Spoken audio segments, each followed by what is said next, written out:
Play. This is SRJ26 with Minecraft Quests. Last episode we went through the buried city, and this time, if my computer isn't too laggy, we are going to go and look at the Nether Tower. I'm actually yeah, I think we're okay. I was going to check my video settings, but I'm not going to worry about it. I think I'm good. It's kind of important to me that I try to do these in one take, not just because it takes less time and is more efficient, but also I think it'll feel more real. It's not all stitched together, and I'm not cutting out the embarrassing parts when I, fall off bridges and fall into lava. It's more entertaining this way, I hope. So we are walking back east to the north, south, and east-west road intersection, and we're going to go south.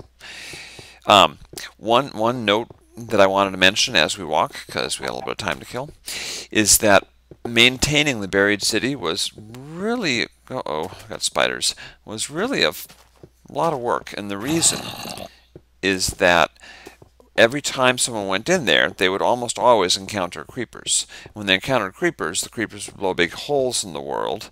Okay, let me turn around and see if I'm being followed. Nope. Excellent. Okay, the creepers, they're just like that guy right there, would blow big holes in my buried city. And because I wanted it to be nice for every group of kids that wanted to go to it, I would have to go back in and fix all the holes. And when I went back in to fix all the holes, it was very dark and was full of monsters. And I wasn't doing this offline, and I wasn't doing this on Peaceful. I was, doing it on the live server. So it wound up being pretty hard. My wife had a few evenings where she heard me just cursing and cursing, because every time I remember standing on top of the safe house and looking down, and this is just a little building to mark the gateway to the south. If I can get into it. Hello. There we go. I was standing on top of that safe house, the first house we went into when we went into the buried city. And I remember looking down on the road in the buried city and seeing a big hole that it was left by a creeper. And it was dark and ominous, and I jumped down and I filled in the hole, and of course, it was not just simple, it was like stair blocks and half blocks and stuff, and got it all filled in. And then creepers came out from like two directions. Both of them blew up. I ran back in the safe house, went back up, looked back down on the spot where I was, and now there were two holes. And it was terrible. It was like, oh my god, why am I doing this? But it's one of those things that if you build something like that, you get what you're asking for. I wanted something dark and ominous, and I wanted it to be nice, and I wanted the kids to have a place to play, and an exciting adventure to go on, and if I want it to be nice for each set of kids, I've got to work hard to maintain it. So, yeah, it was okay. You know what? You're not going to be able to. Well, you know what? You will be able to see. All right, we're going to make a run for it. There is an entrance down here. One of the bulletin board messages that is in the roadhouses, the bulletin boards. One of them says there is a pointing statue to the south. So what the players would do, presumably, is run down here and come down here to the south, and I'm not even going to turn around because I'm relatively sure there are creepers behind me. I always think there are creepers behind me. I'm kind of paranoid that way. And look at that. Can you even see it? That is a statue. I'll put a thing on his head. There. That is a statue. So I'll have to take that off. It looks unsightly. And the entrance is right up here. If I can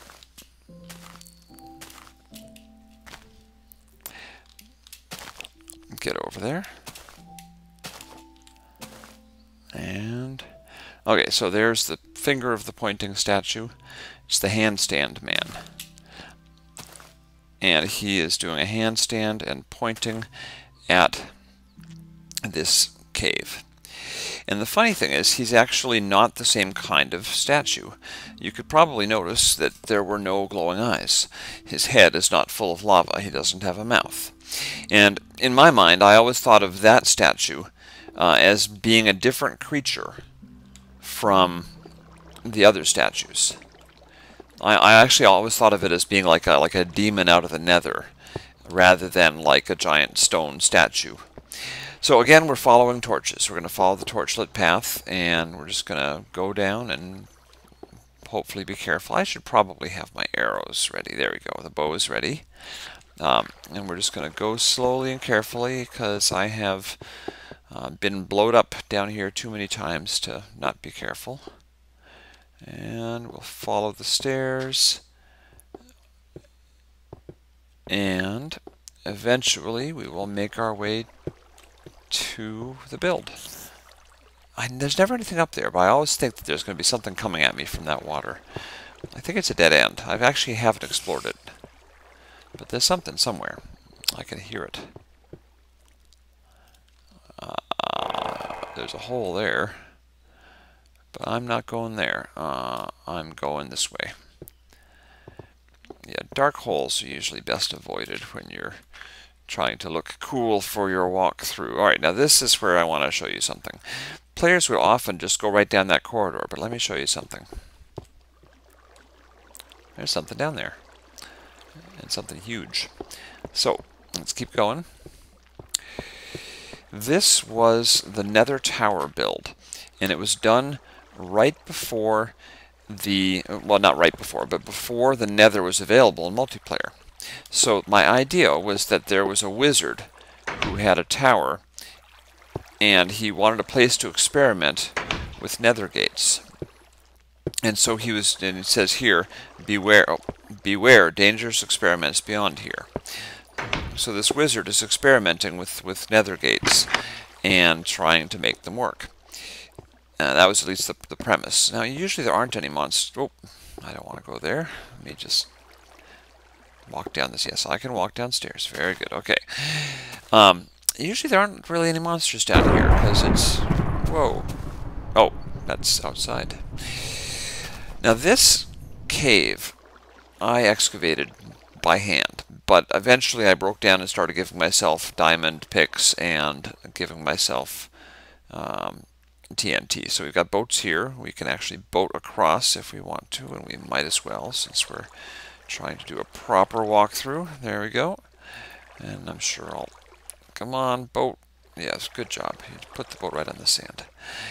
Come on, come on. There we go. Good boat. So, if you can see, I found all these lava pools, and I glassed them over so that we would have lighting underneath. And there's also lava up there. And I glassed that over so that it would be like a skylight. And I basically, I dug this whole thing out by hand. It took so long. I don't know what I was thinking. But the funny thing is, this build doesn't actually have one of the giants that I like so much. It has that other kind that was a handstand one. Okay, so now we've got our next sign. This is back to this whole sign storytelling. Do not disturb dangerous experiments in progress. I love the lightning. Wish I could have scripted that. So, dangerous experiments and lightning in the background. Da da da. And a thing full of eggs and pork. So, we're in a tower. Let's go downstairs first, because we'll see what's down here. Okay. So, a metal door.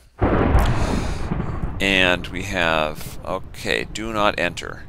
Access by secret switch only for safety reasons. Experiment has gone out of control. Nether has escaped. So the idea is they're supposed to find the secret switch. And Minecraft is funny, because almost any adventure you ever set people on, they can just barrel through it with, you know, pickaxes or appropriately placed TNT. I'm looking at you, Simon and Lewis. So, you know, we had to basically trust that they would try to honor the goal and actually not just break through everything. So we go up and we search our tower here and try to see what there is. There's a bedroom and a bunch of stuff. And oh, Hey, look at that. Okay, Phase 1 notes. Obsidian gate built, ready to test it out. Phase 2 notes. Have gone to Nether. Now to use its power. And then Phase 3 notes. Ready to pull Nether energy. Wish me luck. So we know that the experiment went awry. Obviously, he had several phases and he was working on it, and this must be where all of his notes and research are kept in these wonderfully non-existent books in this bookshelf. And, oh, okay. And here is the tower. Now, needless to say, you would not want to break that, because actually this part is rock, but I imagine these stairs would go up pretty quick. And oh, actually, let me give you the view. So I really love this build because I think the idea of going through a cave and then coming out and finding just this enormous lake with not really an island, but with a tower on the other side of it, and lava and trees and stuff. I love the feeling of having this totally unexpected environment down here. You know, again, I mean, not absolutely to take anything away from Minecraft, but you'd never find this in the vanilla game with no actual work. And here is our camouflaged button. And of course I know that's there because I put it there. I built this whole thing. So we push the button, and on the back of the building is actually the redstone stuff. So if you wanted to look there, you could figure it out pretty quickly. But now we see the door is open. And if you remember from the Redstone Labs, this is a dispenser switch. So this door will shut in 5 minutes once the blocks that are hidden back there in the wall despawn. But for now, we're going to go through. And it's a tunnel down. Oh, I love the lightning. Jeez, I wish there was a note block that could just produce awesome ambient sound effects. Oh my, okay. And this is what we find.